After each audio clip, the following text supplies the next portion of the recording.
The Return of Sherlock Holmes, 1905. Episode 10, The Adventure of the Golden Pince-Nez. Welcome back, fellow detectives. In our last case, we saw how a single moment of weakness could threaten to destroy a young man's future. But today's mystery takes us into a world where entire lives have been built on deception, where respected professors hide revolutionary pasts, and decades-old secrets suddenly erupt into violence. Have you ever wondered what it would be like to live a double life for 20 years? What if I told you that the most respectable people sometimes carry the darkest secrets? Prepare yourself for a case where a pair of golden spectacles becomes the key to unraveling a conspiracy that spans 2 continents and reaches back to the blood-soaked streets of revolutionary Russia. Picture yourself at Baker Street on a cold November morning in 1894. You're reading about political unrest in Russia when Inspector Stanley Hopkins arrives, looking both excited and baffled. A combination you've come to recognize means he's brought Holmes a particularly challenging case. "Mr. Holmes, I need your help with a most perplexing murder," Hopkins announces. "The victim is Willoughby Smith, a young secretary employed by Professor Coram of Yoxley Old Place near Chatham. Smith was found stabbed to death in the professor's study yesterday evening, and the circumstances are utterly bizarre." Holmes immediately sets aside his newspaper. "Tell me everything, Inspector. What makes this case so unusual?" Hopkins consults his notes. The murder weapon was a small knife, more like a letter opener really, left protruding from Smith's neck. But what's extraordinary is what Smith said as he was dying. He managed to gasp out just 2 words. "The professor. It was she." "She?" Watson interjects. "The victim said she killed him?" Hopkins nods emphatically.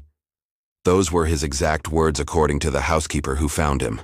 The professor. It was she. Then he died. But here's the problem. Professor Coram is male, elderly, and has been confined to a wheelchair for years due to an injury.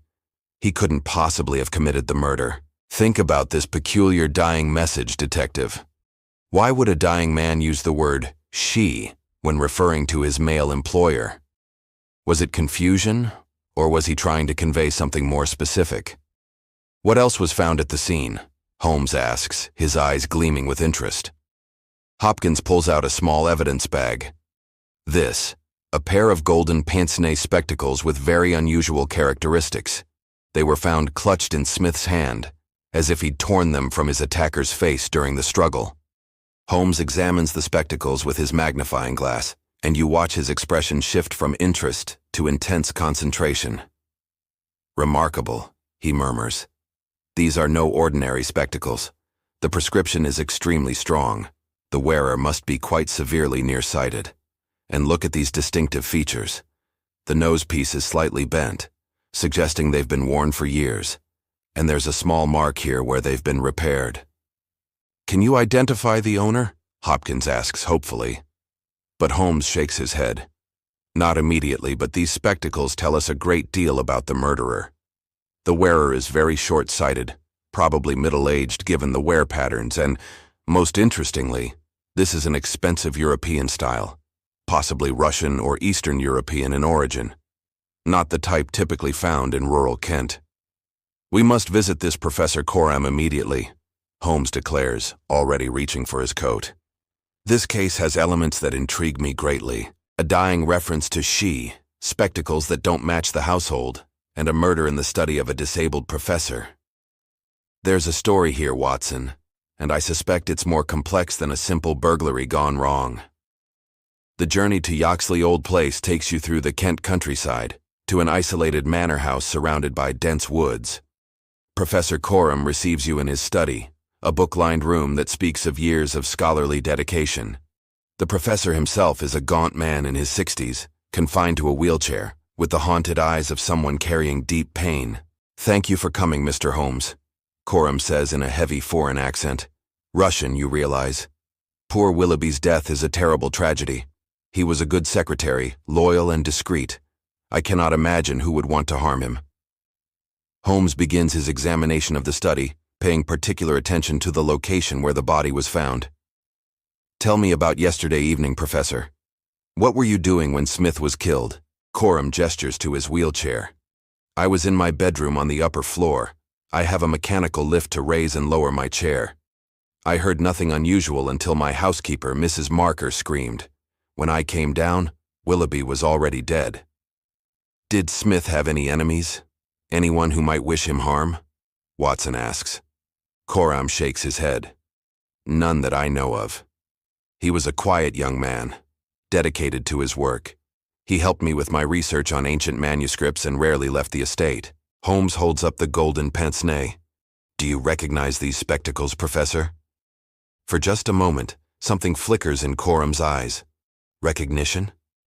Fear? But he quickly composes himself. No, I've never seen them before. They must belong to the intruder. But Holmes isn't satisfied with this answer. He begins searching the study methodically, examining every bookshelf, every corner, every possible hiding place. Professor Coram, your study shows signs of recent disturbance. Books have been moved, papers shuffled. Was Smith searching for something specific? He may have been organizing my research materials, Coram replies, but his voice lacks conviction.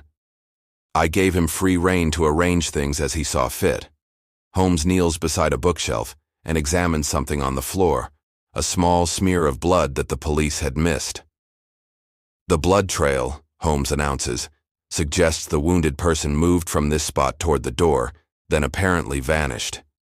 Inspector Hopkins, have your men searched the entire house? Hopkins nods. Top to bottom, Mr. Holmes. Every room, every closet, every cupboard. We found no trace of anyone hiding. Holmes's expression becomes very focused. Then either the intruder escaped before you arrived, or they're still here, hidden so cleverly that your search missed them. He turns to Coram. Professor, I need to know about your past. You're Russian, are you not? And you came to England approximately 20 years ago? Coram's face pales. My past is my own affair, Mr. Holmes. It has nothing to do with poor Willoughby's death. But Holmes presses on. I think it has everything to do with it. You're not just a professor of ancient languages. You're a political exile, aren't you? Someone fled Russia to escape consequences of revolutionary activities. The professor's silence is answer enough. Holmes continues his reasoning. These Golden Pince-Nez are of Russian manufacture. The murderer spoke Russian. That's why Smith said she.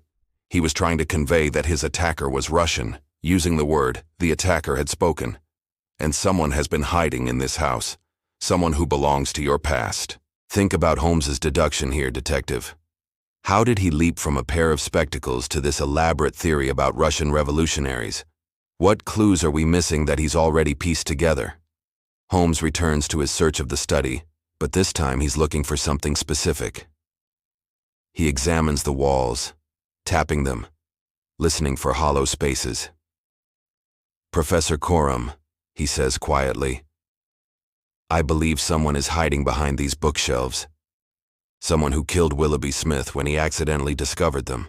Someone you've been protecting for reasons that go back decades. I don't know what you're talking about, Coram protests, but his voice trembles. Holmes places his hand on a particular section of bookshelf. Then you won't mind if I examine this more closely? Because unless I'm very much mistaken, there's a hidden room behind this wall and someone is in it right now. He pushes against the bookshelf, and incredibly, it swings inward, revealing a narrow hidden chamber behind the study wall. And there, huddled in the darkness, is a woman, middle-aged, emaciated with wild eyes and the exact nose shape to fit those Golden Pince-Nez spectacles. Anna! Professor Coram cries out, his pretense finally crumbling. Anna, it's over. Come out, please. The woman emerges slowly, her hands raised as if expecting to be struck. When she speaks, it's in Russian, which Coram translates. She says she's ready to face her punishment. She never meant to kill the young man, only to defend herself when he discovered her hiding place. The full story emerges like a tragic novel. Professor Coram is actually Sergius Coram, once a prominent member of the Russian revolutionary movement in the 1870s. Anna Petrova had been his fellow revolutionary, his lover, and his partner in planning assassinations of government officials.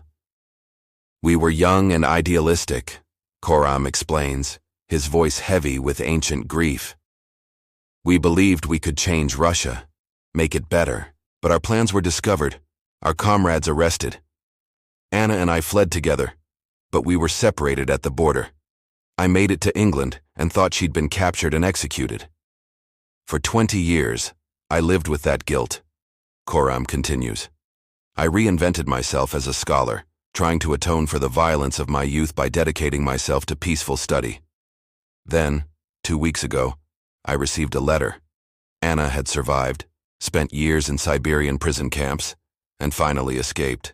She made her way to England and found me. Anna speaks again in Russian, and Coram translates with tears in his eyes. She was starving, ill, hunted by Russian agents who'd followed her. She begged me to hide her until she could arrange passage to America. I built this hidden room behind my study. I couldn't turn her away after all we'd shared, all she'd suffered. But Willoughby discovered her, Watson says with sudden understanding. He came into the study unexpectedly and found her, didn't he? Coram nods miserably. Yesterday evening, Anna emerged from her hiding place thinking I was alone in the study. But Willoughby was there, organizing papers. He was startled, cried out. Anna panicked. She thought he was a Russian agent come to arrest her. She grabbed the letter opener from my desk and... The tragedy of the moment is palpable. A young man killed by a desperate, traumatized woman who'd spent 20 years surviving prison camps and persecution.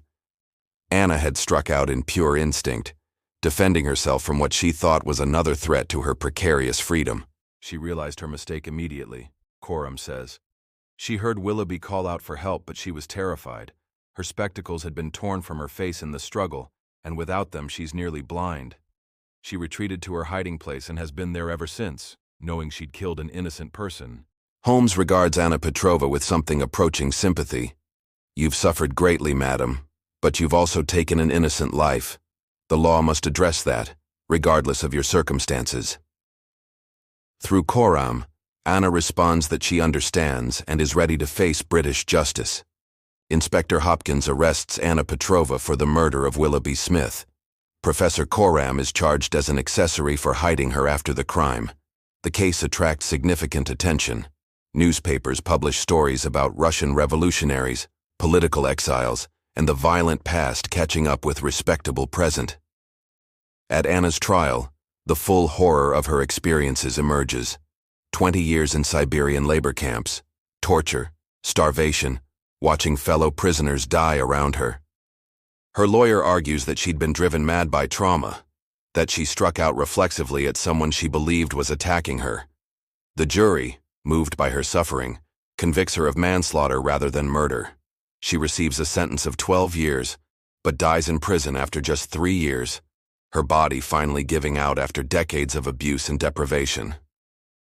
Professor Coram survives her by only a few months, dying of a broken heart according to those who knew him. Back at Baker Street, Holmes reflects on the case with unusual melancholy. This is why I prefer mysteries of theft and fraud to crimes of violence. Behind every murder is a human story, and sometimes those stories are so tragic that solving them provides no satisfaction. That poor woman, Watson says quietly. She survived 20 years of hell only to kill an innocent man in a moment of panic. And poor Willoughby Smith, wrong place, wrong time, killed by someone who didn't even mean him harm. Holmes nods. And Professor Coram, trying to atone for his revolutionary past through scholarship, only to have that past destroy everything he'd built. The Golden Pince-Nez were the key, you observe. Without identifying them as Russian, you might never have uncovered the truth. Holmes picks up the spectacles from his desk. These represent Anna Petrova's entire tragedy. She'd lost them in the struggle, and without them she was helpless, trapped in her hiding place, unable to see clearly or escape. In many ways, she'd been trapped like that for 20 years, unable to see a way forward or escape her past. Think about the symbolism here, detective. The spectacles that allowed Anna to see clearly also became the evidence that exposed her. Sometimes the tools we need to survive are the very things that betray us. What troubles me, Holmes continues, is how we define justice in cases like this. Anna Petrova committed murder, that's clear. But is she truly guilty in the same way a calculated killer is guilty? She'd been tortured, imprisoned, hunted for decades. Her mind was damaged beyond repair. The person who struck down Willoughby Smith wasn't the young revolutionary who fled Russia. She was a broken shadow of that person. Watson pours them both brandy.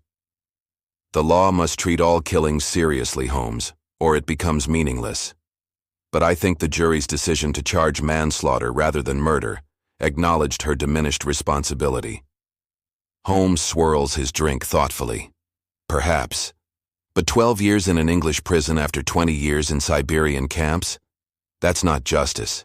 That's simply additional punishment for someone who'd already been punished beyond human endurance. So tell me, detective, did you suspect the hidden room before Holmes revealed it? Could you have deduced Anna's identity from the spectacles and the dying message? And most importantly, what do you think justice looked like in this case? Was Anna guilty, or was she simply another victim?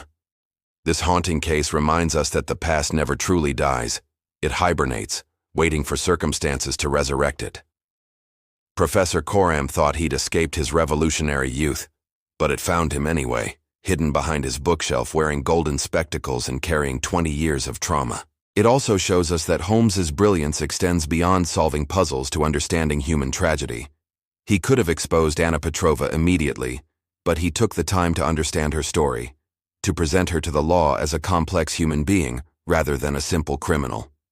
That compassion, that recognition of human suffering, is what separates great detectives from merely competent ones.